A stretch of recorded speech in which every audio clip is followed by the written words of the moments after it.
Bismillahirrahmanirrahim. Assalamualaikum warahmatullahi wabarakatuh.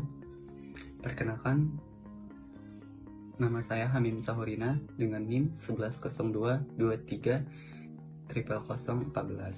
Di sini saya selaku moderator akan membantu pemaparan materi ini tentang analisis profil, return, dan risiko aset tunggal dengan studi kasus finansial komparatif terhadap 12 emiten strategis di Bursa Efek Indonesia periode 2024. Di sini ada pokok pembahasan kelompok kami. Yang pertama itu ada teori dasar, lalu ada maritim, aviasi, dan yang ketiga ada manufaktur konstruksi, dan yang keempat telekomunikasi, lalu konstruksi sipil BUMN, dan sintesis dengan evaluasi. Untuk pertama itu ada definisi return realisasi. Konsep return realisasi merupakan tingkat keuntungan atau kerugian aktual yang telah dihasilkan oleh suatu aset investasi pada masa lalu atau disebut dengan historis. Dalam manajemen investasi, indikator ini berfungsi sebagai alat ukur kinerja atau basis evaluasi keberhasilan investasi emiten secara real, lalu data input estimasi. Dasar utama peramalan tingkat keuntungan, harapan atau expected return dan risiko di masa depan dengan rumus R sub T sama dengan V sub T dikurang V sub T minus 1 dibagi V sub T minus 1. Lalu definisi risiko aset tunggal. Konsep risiko investasi ini diartikan sebagai keuntungan terjadinya penyimpangan atau deviasi antara return realisasi aktual yang diterima investor dengan tingkat return yang diharapkan atau disebut dengan expected return. Jika sebuah aset dianalisis secara individu atau tunggal berdiri sendiri, maka seluruh ketidakpastian arus kas diukur menggunakan parameter volatilitas absolut.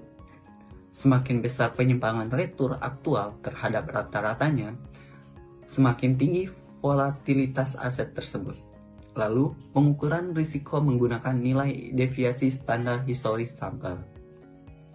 Formulasi deviasi standar, perhitungan deviasi standar dengan varian sampel bulanan N sama dengan 11 observasi return diformulasikan sebagai berikut.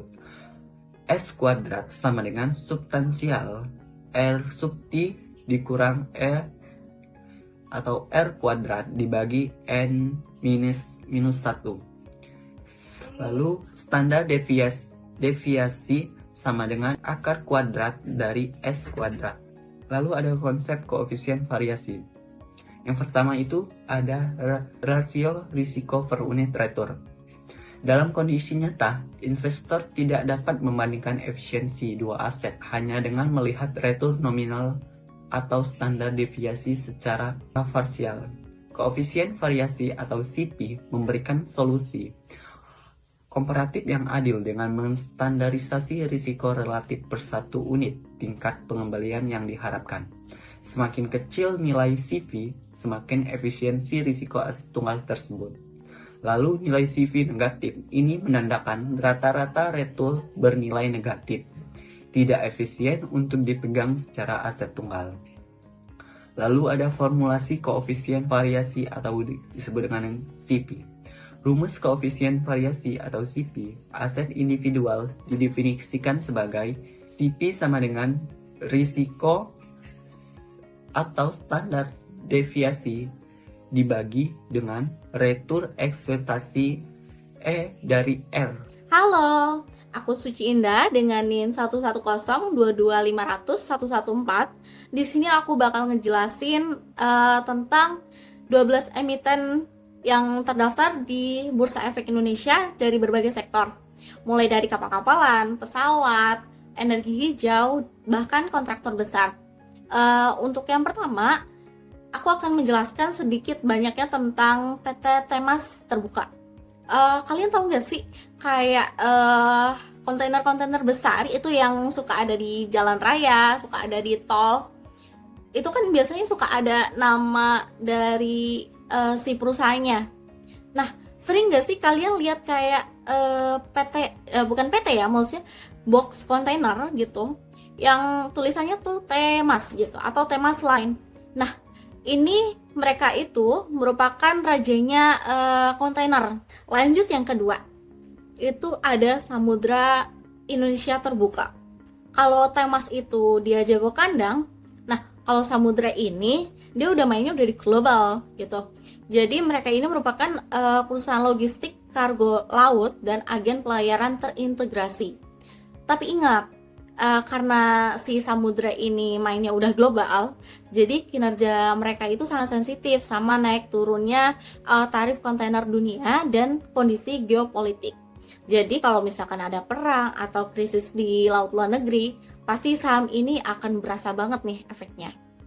Lalu yang ketiga ada Garuda Indonesia Terbuka. Siapa sih yang nggak kenal dengan perusahaan ini? Pasti familiar dong sama Garuda Indonesia. Namanya cukup besar dan terkenal. Tapi tahu nggak sih, ternyata si Garuda ini punya tantangan bisnis yang lumayan berat loh. Jadi kinerja mereka itu akan sangat dipengaruhi oleh harga aftur atau bahan bakar pesawat yang suka naik turun gitu. Karena pembeliannya itu kan pakai dolar, terus juga biaya pesawat juga biaya sewa pesawat itu mereka juga pakai dolar loh. Dan mereka juga lagi sibuk beres-beres program restrukturisasi utang jangka panjang. Jadi kalau misalkan mau pilih emiten ini, ada baiknya untuk dipikir-pikir dengan matang gitu ya. Lalu ada yang keempat. Keempat ini Laju atau PT Jasa Berdikari Logistik Terbuka. Berbeda dengan yang lainnya seperti jasa angkut orang yang via laut sama via udara. Nah, kalau kali ini itu via darat. Yang bikin menariknya di sini itu mereka fokus untuk melayani retail modern dengan kontrak kerja yang panjang. Jadi artinya apa? Pendapatan mereka itu jauh lebih pasti dan berkelanjutan gitu. Jadi ibarat kata tuh udah ada langganan tetapnya lah ya. Nah, setelah tadi kita sudah ngebahas tentang sektor maritim dan aviasi, lalu kita geser sedikit ya ke sektor industri dan energi. Di sini juga dibagi 4, ada SMKM, Tama, ISEK, dan OASA. Oke, kita bedah satu-satu ya. Kita mulai ke yang pertama ya, itu ada SMKM. SMKM merupakan kepanjangan dari sumber mas kemasan terbuka. Dari namanya aja udah ketebak dong. Jadi mereka ini merupakan pabrik pembuat kemasan fleksibel. Dan untuk target utama mereka itu berada di sektor fast moving consumer goods atau FMCG. Atau bisa dibilang makanan dan minuman olahan ya. Kinerja SMKM ini cukup stabil karena sangat mengikuti daya beli masyarakat. Jadi, selama orang Indonesia dan selama orang yang ada di dunia ini masih suka jajan ciki atau minuman saset, bisnis mereka akan aman gitu. Jadi, oke lah kalau misalkan mau ngambil dari emiten dari SMKM ini. Nah, yang kedua itu ada Tama atau Lancar Tama Sejati Terbuka. Ini merupakan perusahaan konstruksi swasta yang fokusnya berada di infrastruktur sipil menengah dan penyewaan properti. Tapi buat kamu yang suka trading harus diperhatikan nih sahamnya. Karena saham Tama ini punya fluktuasi likuiditas transaksi yang sangat tinggi. Jadi pergerakan harganya itu sangat liar gitu. Nanti mungkin akan dibahas di slide-slide selanjutnya ya untuk tren dari likuiditas harga sahamnya. Oke, lalu yang ketiga itu ada ISAT atau Indosat Terbuka yang biasa disebut dengan Indosat Ooredoo Hutchison. Merupakan salah satu operator telekomunikasi terbesar yang pertumbuhan ARPU selulernya itu sangat solid setelah merger korporasi. Tahu dong, mereka ini si Indosat itu merger dengan siapa, dari namanya Hutchison aja udah kelihatan ya. Mereka itu merger dengan Tri, atau kalau misalkan di aplikasi itu namanya Bima Plus ya, atau Bima Tri. Nah, semenjak mereka merger ini, si kinerja keuangannya itu makin solid dan nih ya, jaringannya itu makin luas serta bisnisnya juga makin kuat. Oke, kita masuk ke part yang terakhir di section yang kedua, yaitu tentang emiten, industri, dan energi. Yang terakhir itu ada OASA. OASA itu nama lain dari Maharaksa Biru Energi. Jadi si emiten ini melakukan pivot strategis ke industri energi keterbarukan atau EBT, mencakup dari pengelolaan sampah menjadi listrik, biomasa, dan penyedia infrastruktur ramah lingkungan. Jadi buat kalian yang peduli banget nih sama lingkungan dan suka narasi green energy, OASA ini menarik loh. Jadi prospek untuk di masa depannya itu menjanjikan seiring dengan tren transisi energi. Kayak sekarang ini kan udah mulai banyak tuh yang mobil listrik, terus ada sepeda listrik gitu. Mungkin untuk kedepannya 10, 20, atau 50 tahun ke depan akan menggunakan energi listrik ini gitu. Oke, kita masuk ke section yang terakhir, itu di sektor kontraktor dan menara. Yang pertama itu ada KOKA atau KOKA Indonesia. KOKA ini merupakan kontraktor konstruksi umum asal luar negeri yang melayani pengerjaan sipil komersial dan industri pertambangan skala besar di Indonesia yang terafiliasi dengan korporasi global. Nah, untuk yang kedua itu ada ADI atau Adikarya Terbuka. Si emiten ini merupakan BUMN konstruksi terkemuka dengan spesialisasi infrastruktur transportasi massal, kayak misal LRT, MRT, bendungan nasional, bahkan gedung-gedung perkantoran strategis yang ada di IKN gitu. Yang ketiga itu ada Akset atau Akset Indonesia Terbuka. Nah, si Akset ini merupakan anak usaha PT United Traktor Terbuka atau Grup Astra yang unggul pada bidang spesialisasi fondasi dalam, struktur gedung tinggi, serta pengerjaan terintegrasi dengan ekosistem bisnis Astra.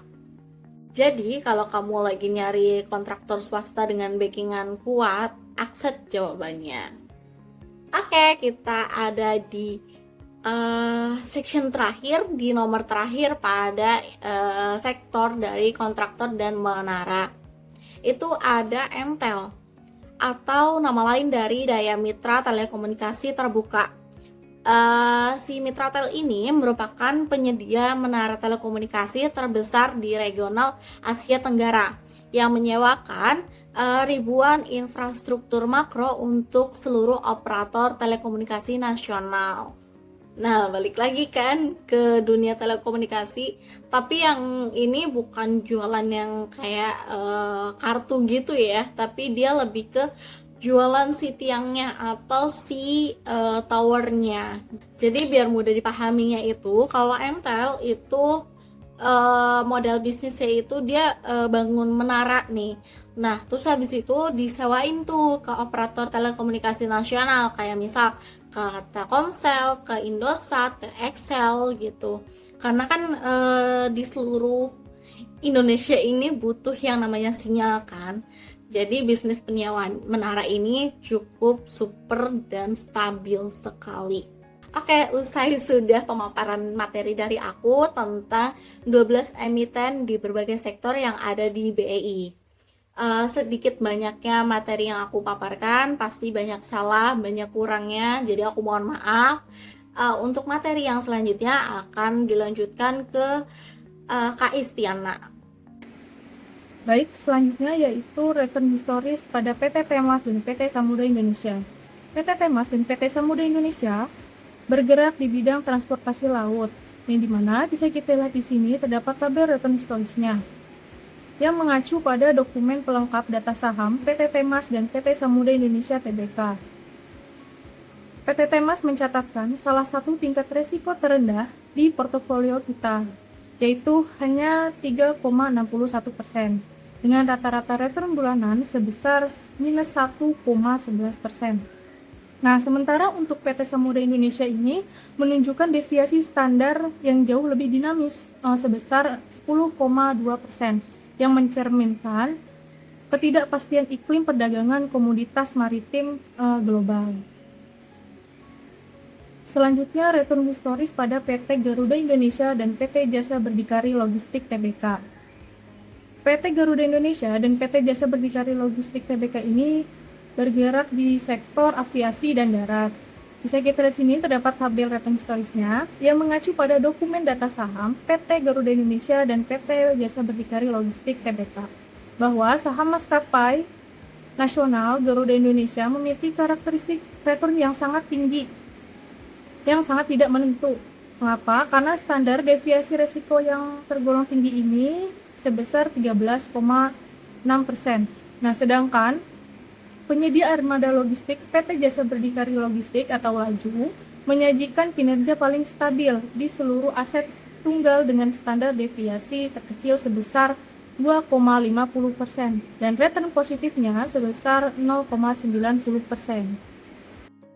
Baiklah rekan-rekan sekalian, pada bagian ini saya akan membedah kinerja historis dari dua emiten yang mewakili karakteristik sektor yang sangat kontras di tahun 2024, yaitu PT Sumber Mas Kemasan atau SMKM dan PT Lancar Tama Sejati Tbk atau Tama. Jika kita memperhatikan data pada layar, terdapat fenomena pergerakan harga saham dan volatilitas yang sangat menarik untuk dianalisis secara akademis. Pertama, mari kita bedah SMKM. Saham ini membukukan expected return atau pengembalian ekspektasi rata-rata bulanan yang cukup solid di angka 2,98%. Namun perhatikan kolom return SMKM, pergerakannya relatif dinamis dengan volatilitas yang diukur melalui deviasi standar sebesar 14,32%. Angka ini mengindikasikan tingkat risiko yang moderat cenderung tinggi. Lonjakan return tertinggi SMKM terjadi pada bulan Agustus sebesar 33,4% yang didorong oleh penyesuaian harga adjust clause dari 70 ke 84 rupiah pada bulan berikutnya, sebelum akhirnya mengalami koreksi musiman di akhir tahun sebesar minus 20,5% pada bulan Desember. Kedua, mari kita beralih ke fenomena Tama. Emiten ini mencatatkan expected return sedikit di atas SMKM yaitu 3,24%. Namun, mari kita telah struktur risikonya. Tama memperlihatkan angka deviasi standar yang sangat ekstrim di 37,07%. Dalam teori portofolio dan analisis investasi, angka risiko sebesar ini menunjukkan volatilitas yang sangat radikal. Mengapa hal seperti ini bisa terjadi? Jika kita bedah pergerakan bulanan pada emiten Tama, kita lihat di bulan Maret saham Tama sempat anjlok sedalam minus 46,7%, tetapi secara mengejutkan meroket tajam sebesar 100% atau nilai return 1000 pada bulan Juli, di mana harga saham yang melompat dari Rp8 kembali ke Rp16. Nah, anomali pergerakan yang sangat tajam dan tidak berpola ini mencerminkan karakteristik likuiditas saham yang tidak menentu sepanjang tahun 2024. Saham dengan deviasi standar setinggi ini sangat spekulatif dan memerlukan pengelolaan risiko yang ekstra ketat jika ingin dimasukkan ke dalam portofolio. Baiklah rekan-rekan sekalian, untuk selanjutnya saya akan melanjutkan analisis ke sektor yang cenderung lebih stabil dan defensif, yaitu sektor telekomunikasi dan infrastruktur penunjangnya, serta sektor energi hijau. Kita akan mengacu pada data yang tersaji di layar, yang memuat pergerakan saham PT Indosat Tbk atau ISAT, kemudian ada PT Daya Mitra Telekomunikasi Tbk atau MTEL, dan PT Maharaksa Biro Energi Tbk atau OASA. Mari kita bandingkan ketiga emiten ini dengan performa pasar secara keseluruhan yang diwakili oleh return IHSG di kolom paling kanan.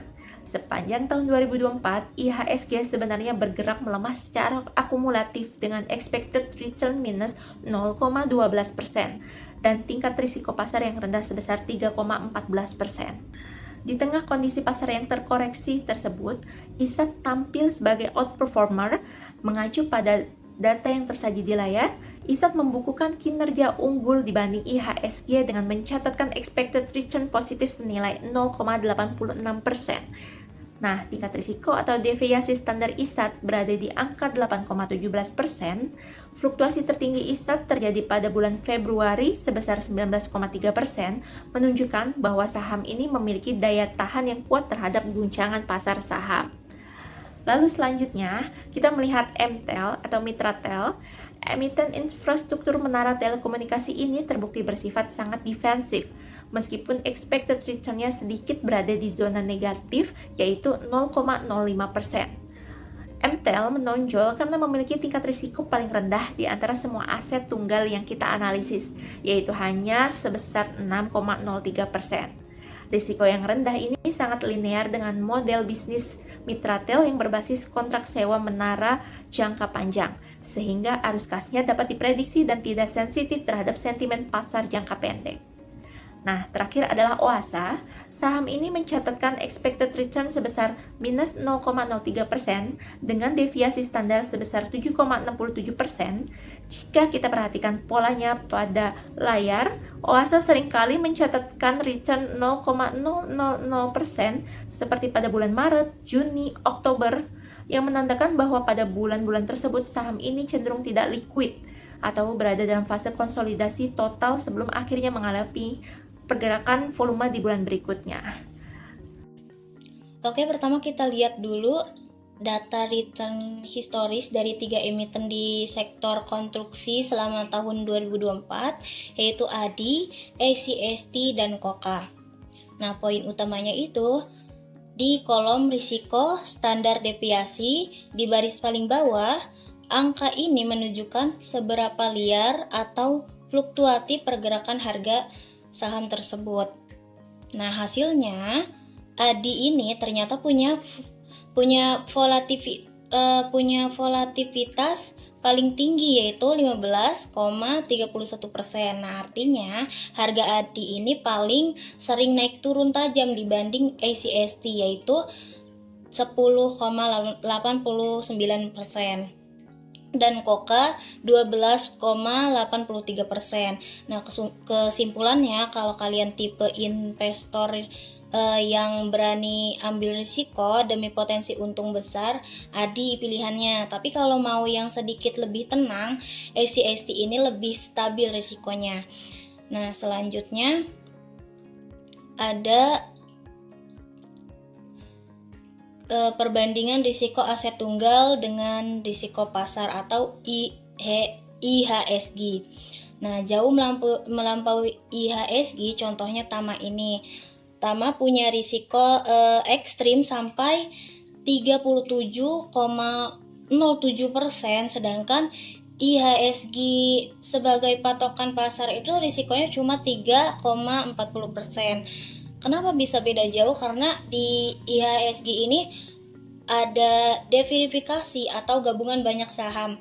Jadi kalau ada satu saham anjlok, yang lain masih bisa menahan. Sedangkan kalau investasi di satu aset aja atau aset tunggal, risikonya itu sangat spesifik dan tinggi. Nah, di sini ingat prinsip dasar high risk dan high return. Kalau mau main di aset tunggal, siap-siap sama risiko yang berkali-kali lipat lebih besar dibanding indeks pasarnya. Oke, di sini melanjutkan materi yang sebelumnya, yaitu melanjutkan materi koefisien variasi atau CV, menunjukkan besarnya satuan unit defisiasi risiko yang wajib ditanggung oleh para pelaku pasar modal demi mendapatkan tiap 1% return nominal saham. Yang pertama yaitu laju atau CV, yang merupakan aset tunggal yang paling optimal karena berhasil memberikan expected return positif atau 0,90% dengan defisiasi minimum atau 2,50% saham.